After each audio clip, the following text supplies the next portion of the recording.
پویا صادق پویا صادق پویا صادق جلیل پویا صادق جلیل خسته نباشی کجایی الان؟ خب بزن دیگه این ولی از انقلاب رو بزن دیگه مومن این کارشی ها آدم رو چه بزن دست کارش رو کنه فتش رو سمت شمال بچه های بسیج مخدرات ماشاءالله سریع مطل نکن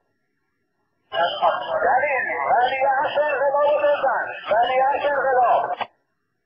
جلیل سریع بزن دیگه تکون خورد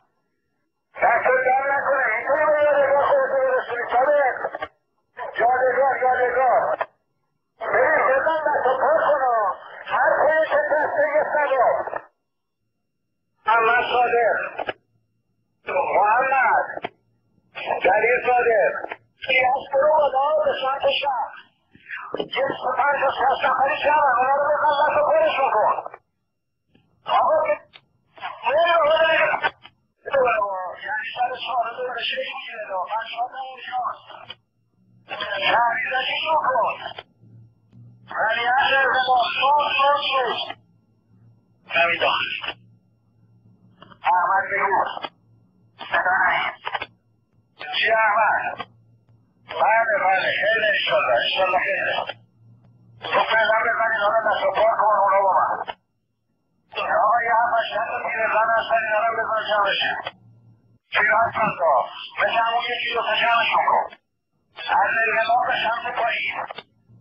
آره تیمای کوچیکی بفرستن اونا رو بگیری امام صادق شاور امام صادق درود بشنم یه چند جورش میکن اونجا باشه بهتون چیکار کنیم